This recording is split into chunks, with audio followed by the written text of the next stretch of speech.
everyone, welcome back to my channel. So today is VDR 2 of Fundamental of Nursing for NORCET Mains.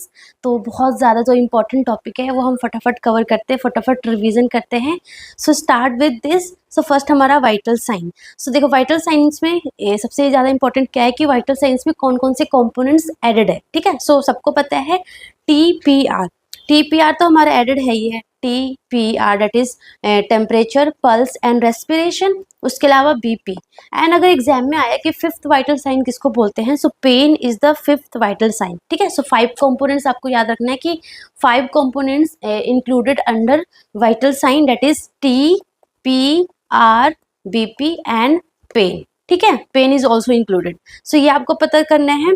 उसके बाद जो हमारा normal temperature होता है वहाँ से MCQ आता है कि नॉर्मल टेम्परेचर क्या है एंड लाइक ओरल और रेक्टल और एक्सिलरी में कितने डिफरेंसेस होते हैं. ठीक है ना. सो देखो अगर ओरल टेम्परेचर 98.6 है, ठीक है ना, सो हमेशा ओरल को आप लाइक बेसलाइन मानो.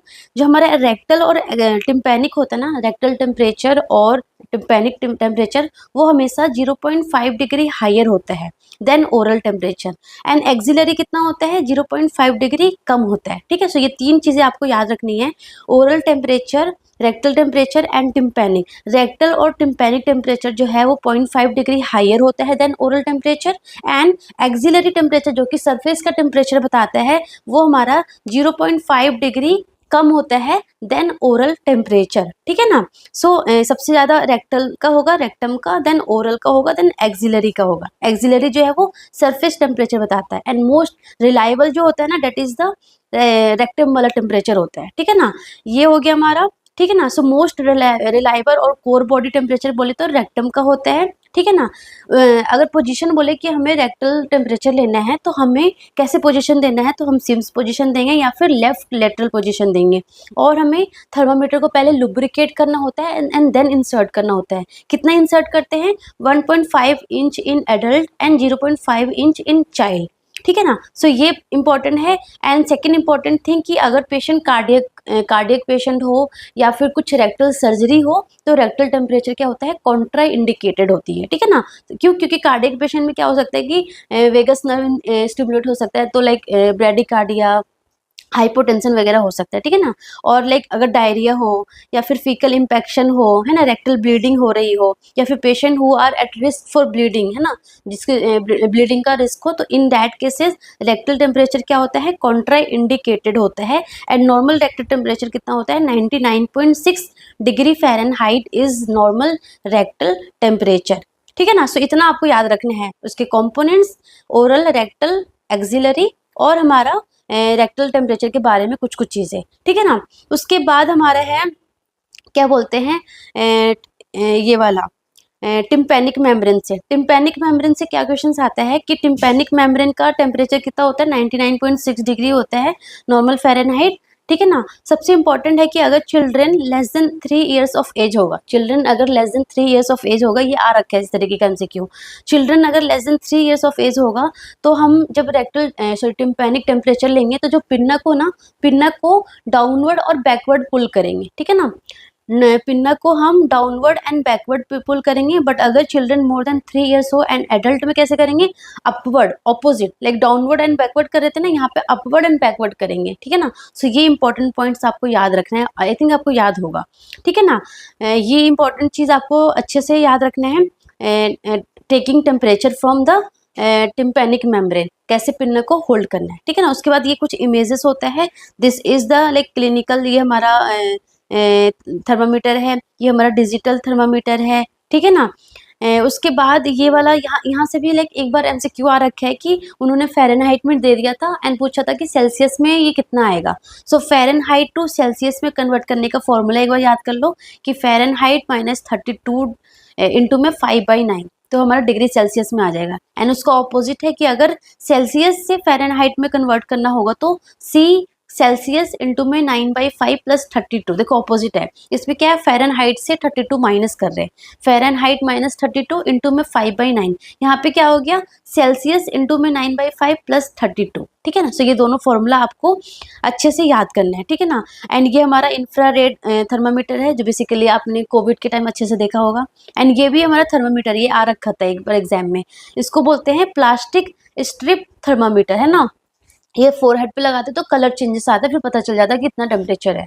एंड ये भी इसको बोलते हैं टेम्पर डोट, ठीक है ना, tempa dot disposable 40 to 60 second में रिजल्ट दे देता है ये, है ना, ये डिस्पोजेबल होते हैं टेम्पर डोट। ये टेम्पर डोट का भी इमेज एक बार एग्जाम में आ रखा था, ठीक है ना। एंड ये हमारा पेसिफायर थर्मामीटर है, जो छोटे छोटे बच्चे होते हैं ना मुंह में लगा देते हैं, काइंड ऑफ पेसिफायर, एंड ये पेसिफायर थर्मामीटर होता है।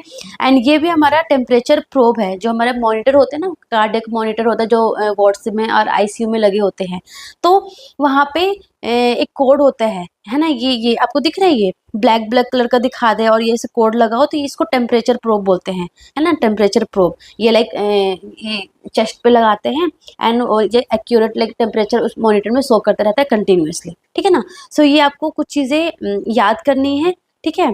उसके बाद ये हो गया आपको fever is very very important. ये जो टाइप्स ऑफ फीवर है ना, यहाँ से एमसीक्यू आता है। सो सबसे पहले है कंटिन्यूअस फीवर। कंटिन्यूअस फीवर किसको बोलते हैं, मतलब कि जो कंटिन्यूअसली फीवर है, मतलब कि body temperature variation less than 1 degree Celsius in 24 hours, मतलब कि कंटिन्यूअस उसको 100, 100.8, 100.9 ऐसे कंटिन्यूअस उसको फीवर है, 100.101, मतलब कि जो वेरिएशन है ना वो लेस देन 1 डिग्री सेल्सियस हो और नॉर्मल पर आए ना, मतलब पूरे 24 आवर्स में less than 1 degree Celsius, less than 1 degree variation हो और नॉर्मल टेम्परेचर आएगा ही नहीं पूरे 24 आवर्स में, उसको बोलेंगे कंटिन्यूअस फीवर। मतलब as a name suggest continuous, उसको फीवर ही फीवर है ना। Fever remains constantly high, does not return to normal, जैसे कि टाइफॉइड का एग्जाम्पल है, ठीक है ना। उसके बाद है रीमिटेंट फीवर।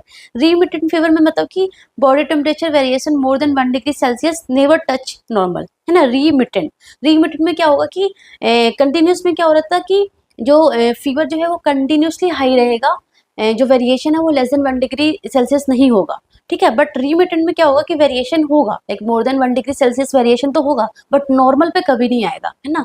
विद इन 24 आवर्स में नॉर्मल पे नहीं आएगा, बट वेरिएशन होगा, ठीक है ना। कंटिन्यूस में वेरिएशन नहीं हो रहा था, यहाँ पे more than 1 degree Celsius variation होगा, ठीक है। इंटरमिटेंट की बात करें तो इंटरमिटेंट में क्या होगा कि body temperature returns to normal at least once in 24 hour, मतलब इंटरमिटेंटली फीवर आ रहा है, बोलते हैं ना कि इंटरमिटेंटली फीवर आ रहा है, फीवर आ रहा है फिर सही हो रहा है, फिर नॉर्मल आ रहा है, फिर आ रहा है, फिर नॉर्मल आ रहा है, फिर आ रहा है, फिर नॉर्मल आ रहा है। सो डेट इज इंटरमिटेंट फीवर, है ना, ये हो गया। उसके बाद एक होता है inverse fever. Inverse like just opposite, like morning में फीवर है, इवनिंग में फीवर नहीं है ना, ऐसे morning temperature is higher than evening, so that is inverse opposite, ठीक है ना। Relapsing fever. रिलैप्सिंग में क्या होता है, fever goes away for a few days then again returns again, है ना। रिलैप्स करना बोलते हैं ना, कोई डिजीज रिलैप्स कर गई, मतलब कि सही हो गया था फीवर, एकदम सही हो गया था, 2-3 दिन तक सही रहा, अगेन आ गया, सो दैट इज रिलैप्स हो गया, ठीक है ना। हीट स्ट्रोक किसको बोलते हैं, when temperature is more than 40 degree Celsius और 104 डिग्री फ़ारेनहाइट, है ना। टेम्परेचर अगर मोर देन 40 डिग्री सेल्सियस हो या मोर देन 104 डिग्री फ़ारेनहाइट हो, उसके साथ साथ as the name suggest heat stroke, तो गिडिनेश होगा, कंफ्यूजन हो गया, coma, muscle cramps, visual disturbance, है ना, ये सारा इसमें। हीट स्ट्रोक में लाइक जब लू चलता है ना, लाइक बहुत एकदम सीवियर वाला जब गर्मी होती है मार्च अप्रैल, तब ये हीट स्ट्रोक बहुत कॉमन हो जाता है। सो लाइक रैपिड कूलिंग करना होता है, ठीक है ना। और एक हमारा होता है स्टेप लैडर फीवर, ये आ रखा है step ladder fever, kind of step ladder, मतलब क्या होगा, temperature rises gradually day by day, जैसे कि आज डे 1 है, आज 99 है, डे 2 पे 100 हो गया, डे 3 पे 101 हो गया, डे 4 पे 102 हो गया। सो डेली टेम्परेचर क्या हो रहा है, इंक्रीज हो रहा है, step bladder fever. And typhoid. Typhoid जो है that is the classical example for step bladder fever, ठीक है ना। Typhoid is the classical example of step bladder fever, they very important, ठीक है ना। सो ये हमारा फीवर के बारे में हो गया। उसके बाद अगर मैं पल्स के बारे में बताऊं, सो पल्स में आपको बेसिकली ये याद करना है, टाइप्स ऑफ पल्स आता है, ठीक है ना। सो टाइप्स ऑफ पल्स में सबसे पहले बाइजेमिनल पल्स क्या होता है, बाइजेमिनल मतलब कि 2 हो रहा है ना। पल्स जो है वो कम्स इन पेयर्स, बाइजेमिनल जुड़वा आ रहा है पल्स, है ना, बाइजेमिनल पल्स जो है वो कम्स इन पेयर्स, कैसे, मतलब कि एक नॉर्मल बीट आएगी, one normal beat, then one weaker beat, one normal beat, then one weaker beat, then a pause. मतलब एक नॉर्मल बीट आया, मतलब जो बेसिकली हम पल्स में क्या क्या असेस करते हैं, we assess the rate, volume and rhythm, है ना। सो रेट होता है, वॉल्यूम होता है एंड रिदम होता है, ठीक है ना। सो जो वॉल्यूम होगा ना, एक नॉर्मल बीट लगेगा, फिर एक जो जो बीट लगेगा ना वो थोड़ा वीकर लगेगा, थ्रेडी सा लगेगा, एंड देन पॉज आ जाएगा, आपको फील ही नहीं होगा। So that is the bigeminal pulse, है ना। And this pattern keeps repeating, इसको बोलते हैं bigeminal pulse. Strong weak pause, strong weak pause, है ना, लाइक अरिथमिया वगैरह कंडीशन हो गया। कोलैप्सिंग मतलब कि जो पल्स है वो कोलैप्स करेगी। Strong pulse that suddenly disappears like hammer hitting and then falling, है ना, कोलैप्स कर गई। मतलब कि जब आप हैमर को तेज से मारते हो तो क्या होता है, एकदम से कोलैप हो आवाज होती है, फिर एकदम वो हो जाती है ना। सो लाइक स्ट्रॉन्ग पल्स होगी, देन सडनली क्या हो जाएगा, डिसअपियर्स हो जाएगा, that is a collapsing pulse. मतलब कि पल्स तो स्ट्रॉन्ग थी, एकदम से कोलैप्स हो गई है ना, that is the collapsing pulse. Paradoxical pulse क्या होता है ना, पैराडॉक्सिकल पल्स मतलब कि जब इंस्पिरेशन करेंगे ना, ड्यूरिंग इंस्पिरेशन पल्स आपको कैसी लगेगी, वीकर लगेगी, and stronger during the expiration. Very important, एक हमारा पैराडॉक्सिकल पल्स होता है, एक हमारा पैराडॉक्सिकल रेस्पिरेशन होता है। रेस्पिरेशन में क्या होता है, जब हम इनहेल करते हैं तो क्या होता है, हमारा चेस्ट राइज होता है ना, एंड एक्सहेल करते हैं तो चेस्ट अंदर जाता है। बट पैराडॉक्सिकल में क्या होगा, पैराडॉक्स में तो ऑपोजिट होगा। जब आप इनहेल करोगे ना तो आपका चेस्ट अंदर जाएगा, एंड जब आप एक्सहेल करोगे तो चेस्ट क्या होगा, आपका बाहर आएगा, that is the paradoxical respiration. Paradoxical pulse क्या होता है कि जब आप इंस्पायरेशन करोगे तो पल्स वीकर होगा, और जब आप एक्सपायरेशन करोगे तो पल्स क्या होगा, स्ट्रॉन्गर होगा, that is the paradoxical respiration, ठीक है ना। उसके बाद ग्रेडिंग ऑफ पल्स से आ रखा था एमसीक्यू कि एक पेशेंट है, उसका जो ग्रेड है 2+ है, तो वो क्या है, नॉर्मल पल्स है, वीक पल्स है, एब्सेंट पल्स है, थ्रेडी पल्स है, कैसे पल्स है। सो इस तरीके का आ रखा था, मतलब समझ रहे हो। सो देखो, 0 का मतलब है एब्सेंट, +1 का मतलब है पैल्पेबल, मतलब पैल्पेबल तो होगी बट बहुत weak and thready, like shock. अगर पेशेंट शॉक में चला जाता है ना तो वीक एंड थ्रेडी पल्स होगा, हाइपोवॉल्यूमिया, है ना, हाइपोवॉल्यूमिया कंडीशन में, फ्लूइड वॉल्यूम डेफिसिट की कंडीशन में पेशेंट का जो पल्स होगा वो कैसे होगा, वीक एंड थ्रेडी होगा। सो उसको क्या बोलते हैं, +1 बोलते हैं। +2 मतलब कि नॉर्मल, जो अभी हमारा है ना normal pulse, easily identified, not easily obliterated. आप इसे कंप्रेस करोगे तो ऑब्लिटरेट नहीं होगा। +3 में पल्स थोड़ा सा लाइक मॉडरेटली हाई हो जाएगा। +4 में क्या होगा, फुल बाउंडिंग पल्स होगा in case of hypervolemia condition. Fluid volume excess वाले कंडीशन में आपने सुना होगा ना, bounding pulse, that is a +4 grade होता है, ठीक है। सो ये आपको याद रखना है। उसके बाद साइड, लाइक आपको ऐसे इमेज दे देंगे एंड वहाँ पे दिखा देंगे, एरो दे देंगे एंड पूछेंगे कौन सा पल्स साइट है। सो देखो यहाँ पे अगर आपको image they, so that is the temporal, ये तो पता ही आपको, सबको बच्चों को पता है, ये कैरोटिड होती है। And this is the apical pulse. Apical pulse मतलब कि फिफ्थ इंटरकोस्टल स्पेस में, फिफ्थ इंटरकोस्टल स्पेस में, है ना, fifth intercostal space in mid clavicular line at the apex of the heart, that is the apical pulse. And इसको हम apical pulse को और क्या बोलते हैं, पॉइंट ऑफ मैक्सिमम इम्पल्स भी बोलते हैं। And this is the most accurate site and reliable site है to assess the pulse. And कैसे असेस करते हैं, बेसिकली स्टेथोस्कोप से करते हैं, ठीक है ना। इन्फेंट और अगर चाइल्ड की बात करें तो fourth intercostal space mid clavicular line जो है वो ज़्यादा बेस्ट साइज है। उसके अलावा यहाँ पे ब्रेकियल है, आपको पता है ये ब्रेकियल है, ये हमारा रेडियल हो गया, ये हमारा फिमोरल हो गया, ये अगर जो नी के पीछे पॉप्युलेटियल हो जाएगा, एंड ये हमारा जो हमारा टोज है वहाँ पे डोर्सल पेडिस हो जाएगा, एंड ये टीबिया के पीछे पोस्टीरियर टिबियल हो गया। तो ये आपको कुछ मतलब ये मुझे लगता है पता होगा आप लोगों को, ठीक है ना। This is very simple things. So ये हमारा हो गया। उसके बाद आपको मुझे रेस्पिरेशन के बारे में बताना था। लाइक रेस्पिरेशन से एमसीक्यू आता है कि types of respiration. So tachypnoea आपको पता है, that is the high respiratory rate. Bradypnoea that is the low respiratory rate, है ना। यूपनिया मतलब कि नॉर्मल ब्रीदिंग जैसे हमारा है, ठीक है ना। इसमें हमारा मेनली ये आता है। हाइपर कैपनिया आपको पता है, लाइक कैपनिया मतलब CO2। सो अगर CO2 का कंसंट्रेशन ब्लड में ज्यादा होगा उसको बोलेंगे हाइपर कैपनिया। हाइपोकैपनिया मतलब कि decrease CO2 in the blood. And stertorous respiration मतलब कि नॉइजी और स्नोरिंग, कोई हाँ स्नोरिंग समझ लो आप, जैसे कोई स्नोर करता है ना सोते वक्त, वैसे रेस्पिरेशन होगा, है ना। स्टीटोरस रेस्पिरेशन मतलब कि स्नोरिंग और noisy respiration during inspiration. Basically आपको क्रैकल्स, वीजिंग एंड रोंकाई के बारे में पता होना चाहिए। क्रैकल्स और रेल्स, है ना।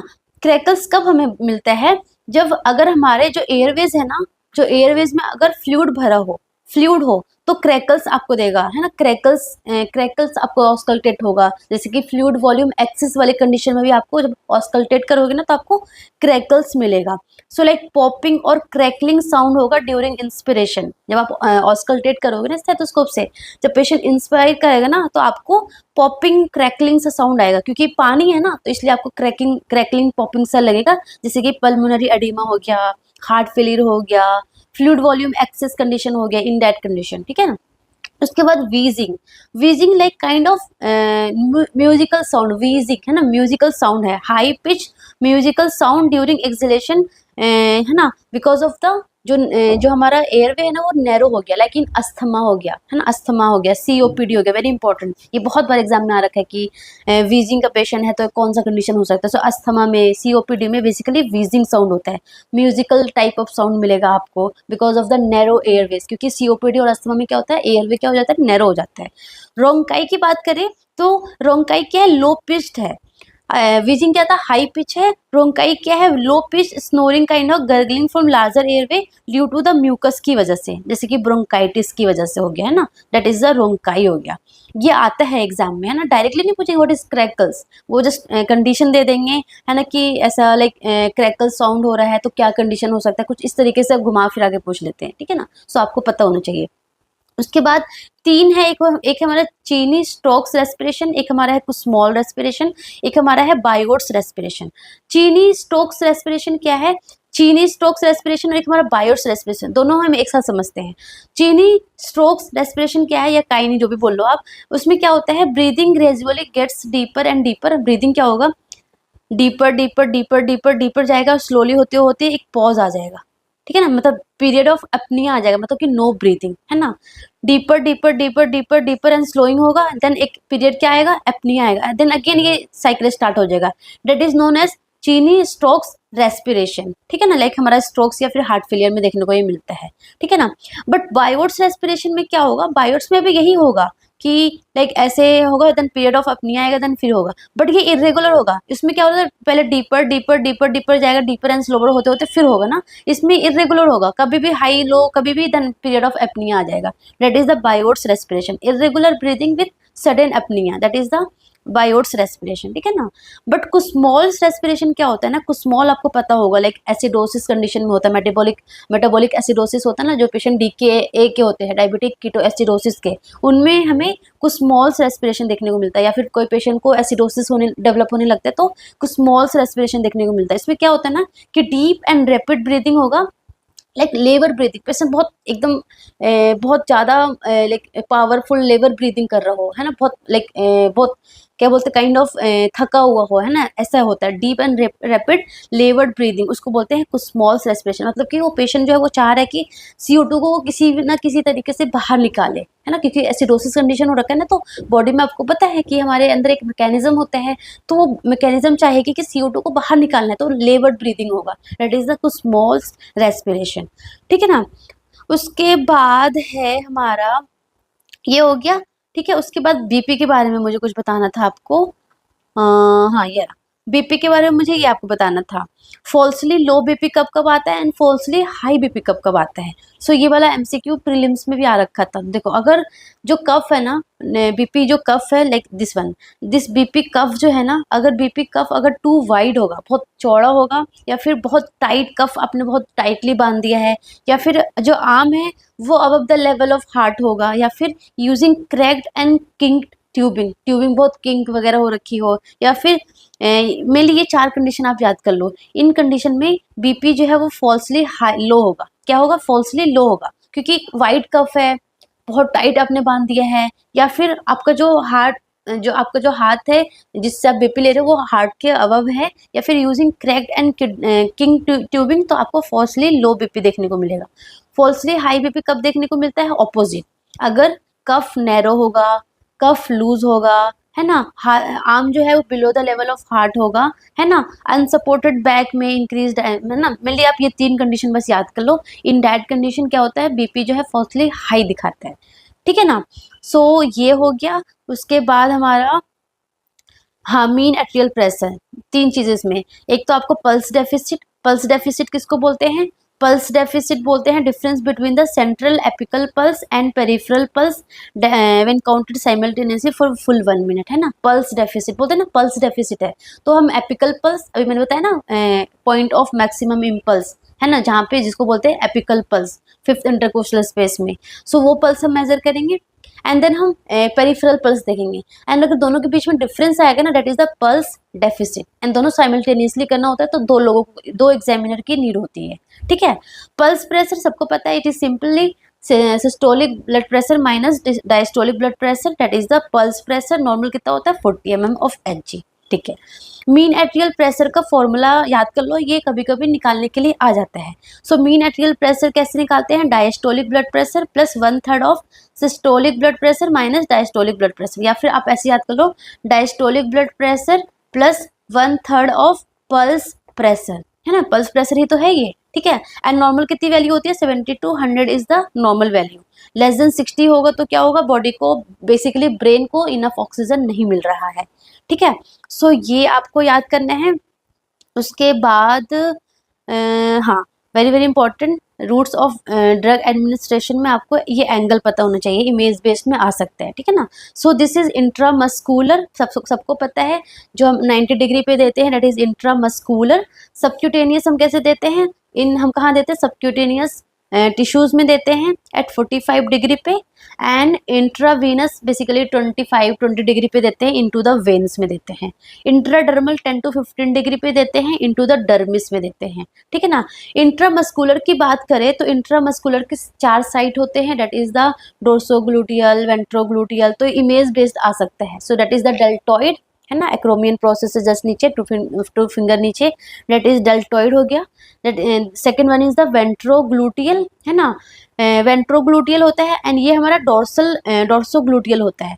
तो एग्जाम में आता है कि ventrogluteal and dorsogluteal which one is more safer, so ventrogluteal is the more safer than dorsogluteal side. क्यों, क्योंकि डोर्सोग्लूटियल में ना सियाटिक नर्व डैमेज होने के चांसेस बहुत ज़्यादा होते हैं, इसलिए हम वेंट्रोग्लूटियल साइड ज़्यादा प्रेफर करते हैं, ठीक है ना। एंड लास्ट है वेस्टस लेटरालिस साइड, जो बेसिकली हम इन्फेंट्स और चिल्ड्रन में हम वास्टस लेटरालिस साइड यूज करते हैं, है ना। This is a vastus lateralis side, ये थाई के 1/3 इधर वाले रीजन में देते हैं, ठीक है ना। सो ये आपको पता होना चाहिए IM का साइड। उसके बाद जो हम इंट्रामस्कुलरली में ना एक टेक्निक फॉलो करना होता है, that is Z track technique. पिछली बार मेंस में भी यहाँ से आया था, डायरेक्टली नहीं आया था, उन्होंने ऐसे बोला था कि हमें क्या बोलते हैं वो देना है, क्या बोलते हैं, आयरन, पेरेंट्रल आयरन देना है, तो हम क्या कैसे देंगे, कौन सी टेक्निक फॉलो करेंगे। सो पेरेंट्रल आयरन जो है वो कभी भी जो पेरेंट्रल आयरन है सबक्यूटेनियस या फिर इंट्रावीनस डायरेक्टली नहीं देते हैं, बेसिकली हम इंट्रामस्कुलर देते हैं।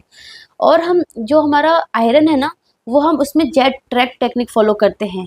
क्यों, टू सील, सो डैट जो ड्रग दे रहे हैं ना प्रॉपर सील हो जाए मसल्स में, और लीकेज ना हो, इन सराउंडिंग टिश्यूज में लीकेज ना हो और इरिटेशन ना हो उसकी वजह से, है ना। सो जेट ट्रैक टेक्निक क्यों फॉलो करते हैं, to seal the drug into the muscles, prevent the backward leakage and leakage into the surrounding और सबक्यूटेनियस टिश्यूज, ठीक है ना। जैसे कि देखो आपने ये as you can see in this picture, आपको दिख रहा होगा, जस्ट प्रेस करते हैं एंड नीडल को इंसर्ट करते हैं, नीडल एस्पिरेट करते हैं, देखते ब्लड नहीं आ रहा है, देन इंजेक्ट कर देते हैं। सो that is the Z track technique, ठीक है। उसके बाद एक यहाँ से इम्पॉर्टेंट MCQ ये है कि लेट्स सपोज एक पेशेंट है, उसको आई ड्रॉप भी चल रहा है एंड उसको आई ऑइंटमेंट भी चल रहा है ना। आई ड्रॉप भी चल रहा है और आई ऑइंटमेंट भी चल रहा है, तो पहले क्या देंगे, तो पहले हम आई ड्रॉप देंगे, ठीक है, आई ड्रॉप देंगे, देन हम आई ऑइंटमेंट देंगे, ठीक है। एंड लेट्स सपोज पेशेंट का 2-3 आई ड्रॉप है, ऐसा होता है कि पेशेंट को 2-3 आई ड्रॉप्स चल रहे हैं, तो क्या सारा एक साथ देंगे, नो, हम सारे में 5 to 10 मिनट्स का गैप रखेंगे, है ना। So that is important. उसके बाद है, हाँ, कहाँ पे देना है आई ड्रॉप, कहाँ देते हैं, लोअर कंजक्टाइवल सैक में देते हैं, कॉर्निया पर नहीं देना, लोअर कंजक्टाइवल सैक पे देना होता है, ठीक है ना। एंड ऑइंटमेंट कैसे देते हैं, along lining of lower conjunctival sac from inner to outer canthus, है ना, from inner to outer canthus में देते हैं, लोअर कंजक्टाइवल सैक में देते हैं, ठीक है ना। दैट इज ऑइंटमेंट हो गया, दैट इज आई ड्रॉप हो गया, ठीक है। उसके बाद ईयर का ये तो मैंने बता दिया कि मोर देन 3 ईयर्स का चिल्ड्रन और एडल्ट होगा तो पिन्नक को हम बैकवर्ड और अपवर्ड पुल करेंगे, लेस देन 3 ईयर्स का होगा तो पिन्नक को हम डाउनवर्ड एंड बैकवर्ड पुल करेंगे, ओके।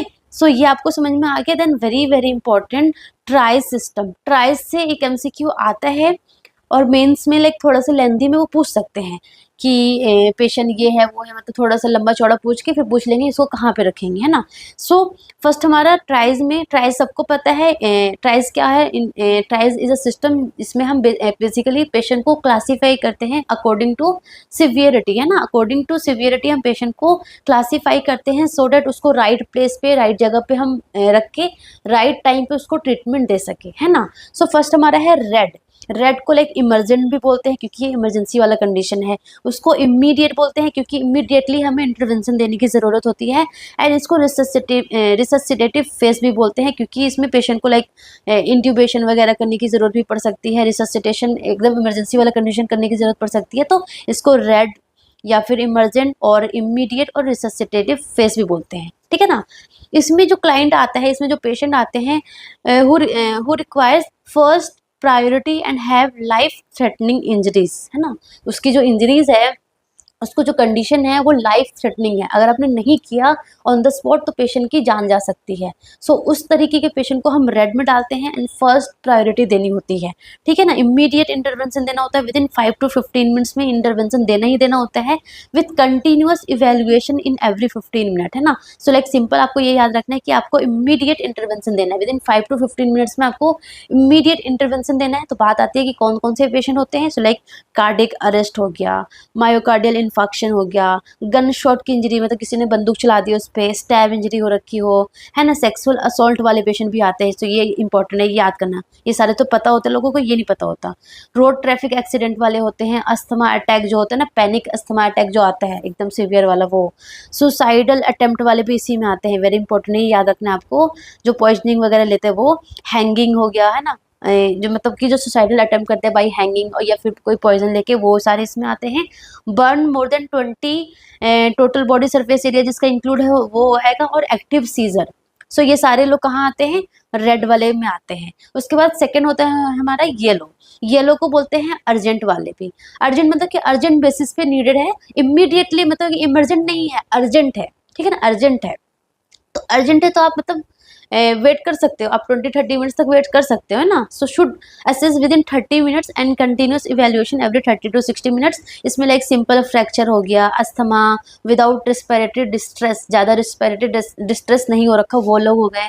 पैसिव सुसाइडल आइडिएशन, जिसको जस्ट आइडिया आ रहा है, जिन्होंने अटेम्प्ट नहीं किया, जस्ट आइडिया आ रहा हो, है ना।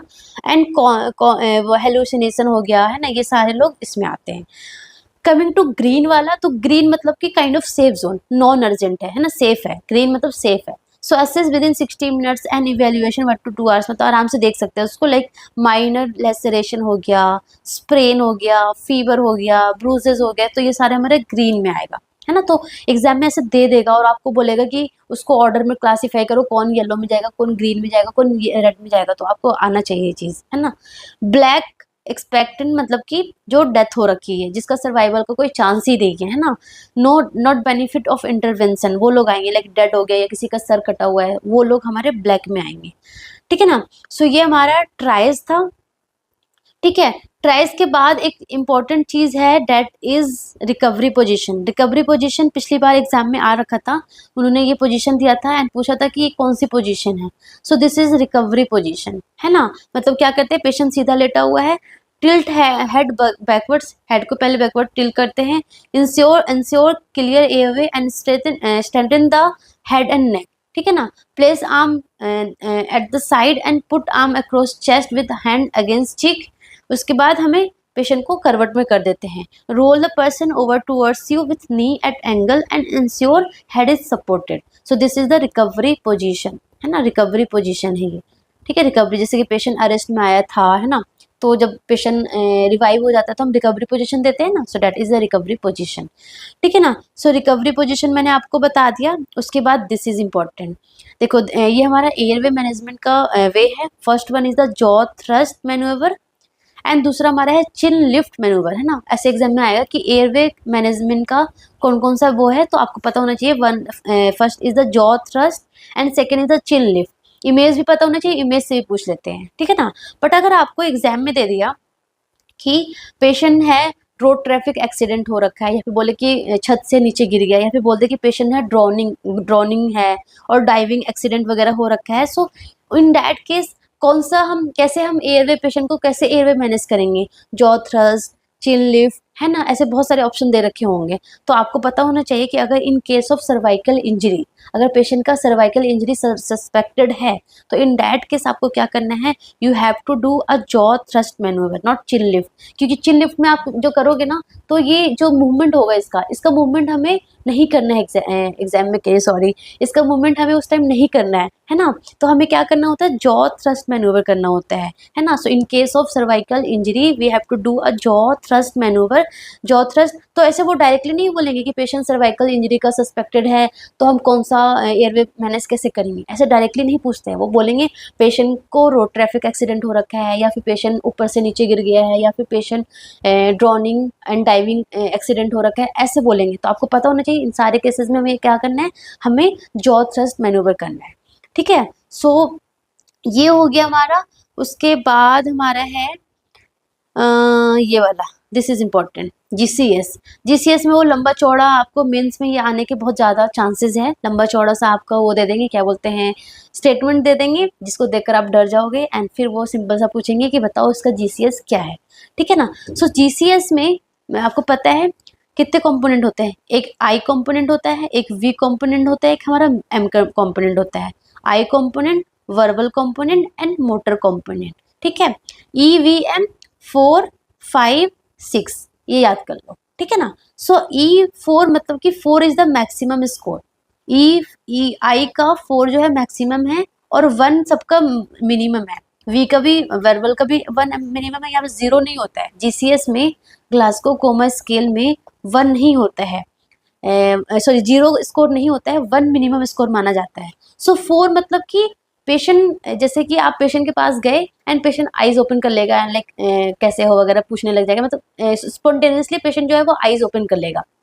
पेशेंट जो है वो एक्नोलेज करेगा कि आप आए हो, patient acknowledge your presence and open his और her eyes, that is E4, ठीक है ना, स्पॉन्टेनियसली ओपन आईज। E3 क्या होगा, पेशेंट स्पॉन्टेनियसली ओपन नहीं करेगा, आप लाइक बोलोगे hello how are you, eyes open करो, है ना, मतलब वर्बल साउंड पे करेगा। सो दैट इज E3। E2 क्या होगा कि आप पेशेंट आपके प्रेजेंस को भी एक्नोलेज नहीं कर पा रहे हैं, आपने उसको बोला आंखें खोलो तभी भी नहीं खोला। जब आपने उसको पेन दिया ना, तो पेन कहाँ कहाँ देते हैं, पेन हम 2 जगह देते हैं, या तो हम सेंट्रल पेन देंगे या फिर हम पेरिफेरल पेन देंगे। सबसे पहले हम पेरिफेरल पेन देते हैं, कहाँ पे, नेल बेड पे देते हैं, ठीक है। यहाँ पर भी ओपन नहीं करता तो हम सेंट्रल पेन देते हैं। सेंट्रल में हम लाइक 2 जगह पे देते हैं, एक तो हम यहाँ पे भी देते हैं, क्या बोलते हैं, सुप्रा ऑर्बिटल नॉच पे देते हैं, और एक हम यहाँ पे चेस्ट पे हम वो करते हैं, ठीक है ना। सो 2 सेंट्रल पल्स, 2 सेंट्रल जगह पे हम पेन देते हैं और एक हमारा पेरिफेरल पेन होता है, ठीक है ना। तो पेन दैट इज तब पेशेंट अगर आंखें ओपन करेगा, सो दैट इज द 2 आएगा, द स्कोर क्या आएगा, 2 आएगा। सो 4 मतलब कि स्पॉन्टेनियसली, 3 मतलब कि ऑन साउंड, 2 मतलब कि पेन के थ्रू, एंड E1 मतलब कि पेशेंट जो है आईज ओपन ही नहीं कर रहा, आप कुछ भी कर लो, है ना, जितना भी पेन दे लो। सो दैट इज E1, ठीक है। वैसे ही वर्बल कंपोनेंट की बात करें, सो वर्बल में हमारा होता है V5 में मतलब कि पेशेंट जो है वो oriented to time, place and person, बताएगा कि मैं हॉस्पिटल में हूँ, मैं एम्स में एडमिट हूँ, मैं इस वार्ड में हूँ, इस बेड पे हूँ, मेरा ये कौन है, मेरा नाम क्या है, कहाँ से आया हूँ, मतलब oriented to time, place and person, that is the 5। 4 कब बोलेंगे, जब हमने पेशेंट से पूछा कि आप कहाँ पे हो, तो बोलेगा मैं शॉपिंग मॉल में हूँ, हॉस्पिटल में हूँ, कहाँ हूँ, मतलब कंफ्यूज्ड है वो, है ना। सो दैट इज V4, ठीक है। V3 मतलब कि आपने उससे कुछ भी पूछा तो वो लाइक कुछ बोलेगा नहीं, वो कोहेरेंट सिंगल आवाज, लाइक मैं, तू, आ, ओ, ऐसा कुछ बोलेगा। सो that is the V3। And V2 में क्या होगा, पेशेंट कुछ बोलेगा नहीं, जस्ट लाइक नॉइंग, है ना, मॉर्निंग टाइप का नहीं होता, वो करेगा, जस्ट साउंड प्रोड्यूस करेगा, आ, ओ, लाइक ऐसे, है ना, साउंड जस्ट प्रोड्यूस करेगा। That is the V2। And V1 मतलब कि कोई रिस्पॉन्स नहीं करेगा, ठीक है ना, वेरी इंपॉर्टेंट। उसके बाद अगर हम M6 की बात करें, सो M मतलब कि मोटर कंपोनेंट। सो मोटर में हम क्या करते हैं, M6, इसका मैं एक वो भी लूंगी, लाइक प्रैक्टिकली मैं सिखाऊंगी लोगों को। सो प्रैक्टिकल में दिखाऊंगी, इसको डेमोन्स्ट्रेशन दूंगी।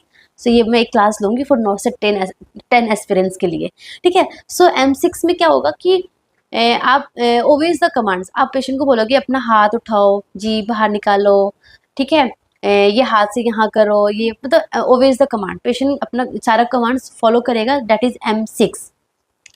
M5 क्या होगा कि पेशेंट कमांड फॉलो तो नहीं कर रहा है, बट आप यहाँ पे पेन दे रहे हो तो पेशेंट अपना हाथ यहाँ पे लेके आ रहा है, that is a localised to pain, pain localised कर रहा है, दैट इज M5।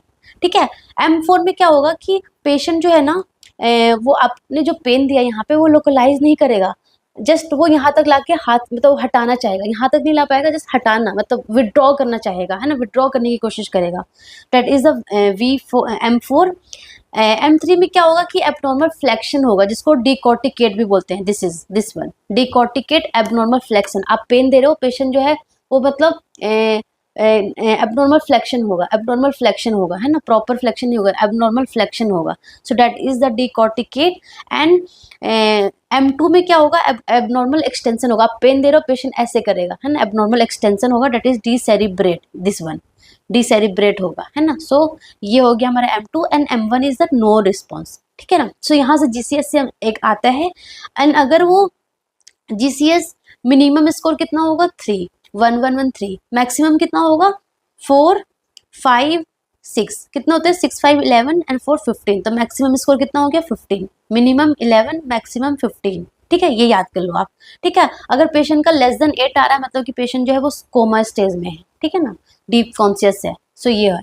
उसके बाद एक बार नॉर्सेट में ना ये वाला MCQ आ रखा था, GCS P स्कोर निकालने को बोला था, मतलब GCS भी नहीं, उन्होंने P भी डाल दिया था। सो P क्या है, GCS तो नॉर्मल GCS है वैसे निकालोगे, P क्या है, प्यूपिलरी स्कोर है। प्यूपिलरी स्कोर कैसे निकालते हैं, प्यूपिलरी रिएक्टिव स्कोर कैसे निकालते हैं, जैसे कि both pupil are unreactive to light, दोनों प्यूपिल में हमने लाइट डाला और रिएक्शन देखा, तो अगर दोनों प्यूपिल अनरिएक्टिव टू लाइट है, दोनों pupil not reactive to light है, तो हम स्कोर क्या देंगे 2 देंगे। अगर एक प्यूपिल रिएक्टिव टू लाइट है, एक जो है वो नॉन रिएक्टिव है, तो उसको हम स्कोर 1 देंगे, एंड अगर दोनों प्यूपिल रिएक्टिव टू लाइट है तो हम स्कोर क्या देंगे 0 देंगे। आई बात समझ में, अनरिएक्टिव है, यहाँ पे रिएक्टिव नहीं हो रहा, unreactive, both pupil are unreactive to light, then score is 2, if 1 then there is 1, if not reactive, दोनों जो है रिएक्टिव है to light, then score is 0, ठीक है। एंड अगर बोले GCS P स्कोर निकालो, Glasgow coma score minus pupil reactivity score, तो कुछ नहीं करना है, GCS का जो भी स्कोर आएगा, लेट सपोज स्कोर आया है E2V4M4, ये आया, तो कितना हुआ 4 4 8 2 10, 10 आया हमारा GCS का। प्यूपिल का let suppose 1 pupil reactive to light है, तो कितना आएगा 1 आएगा, तो 10 माइनस 1 कितना होगा 9, तो इस तरीके से निकालना आएगा, ठीक है। तो ये आपको ध्यान में रखना है कैसे निकालना है। उसके बाद हमारा हो गया दिस वन, हाँ, basilar skull fracture, very very important. So basilar skull fracture सबको पता है, fracture of bone that compose base of the skull, है ना, मोस्ट कॉमनली टेम्पोरल बोन्स का फ्रैक्चर होता है इन बेजिलार स्कल फ्रैक्चर। ये इंपॉर्टेंट नहीं, इंपॉर्टेंट ये है कि बेजिलार स्कल फ्रैक्चर में क्या क्या साइन देखने को मिलते हैं। तो सबसे पहला है नोज से CSF आएगा, डेट इज द राइनोरिया, कान से CSF आएगा, डेट इज द ओटोरिया, याद हो गया। बेजिलार स्कल फ्रैक्चर का साइन क्या है, ओटोरिया, राइनोरिया। उसके अलावा एक होता है हमारा Battle sign, this is the Battle sign, and this is the raccoons eye, है ना, this all are the sign of basilar skull fracture. This is the raccoons eye and this is the इसको क्या बोलते हैं, this is the Battle sign, ठीक है ना। Retroauricular और mastoid ecchymosis, bruising over the mastoid bone behind the ear. Raccoons eye क्या है, पेरी ऑर्बिटल एकाइमोसिस, ठीक है ना। तो बेटल साइन देखने को मिलेगा, रकून साइन देखने को मिलेगा, CSF राइनोरिया होगा, CSF ओटोरिया होगा, और हीमो टिम्पैनम होगा, लाइक ब्लीडिंग फ्रॉम ईयर भी, मतलब ईयर से ब्लड भी आ सकता है। So this is the basilar skull fracture sign है, ये आपको पता होना चाहिए, ठीक है। उसके बाद one more thing, fast assessment, ये जस्ट नाम याद कर लो आप, fast assessment in trauma, trauma like important है ना, इसलिए मैं बता रही हूँ। ट्रॉमा में ना क्या करते हैं, फास्ट असेसमेंट करते हैं, मतलब ट्रॉमा में बेसिकली जो पेशेंट आते हैं वो ट्रॉमा वाले पेशेंट आते हैं ना, तो उसमें हम क्या करते हैं, फास्ट क्या है, फास्ट कुछ नहीं है, एक बार नॉर्सिट में पूछ रखा है ये क्वेश्चन, फास्ट क्या था, तो बहुत सिंपल उन्होंने पूछा था, लाइक उन्होंने ये एब्रिविएशन से ही क्वेश्चन पूछा था।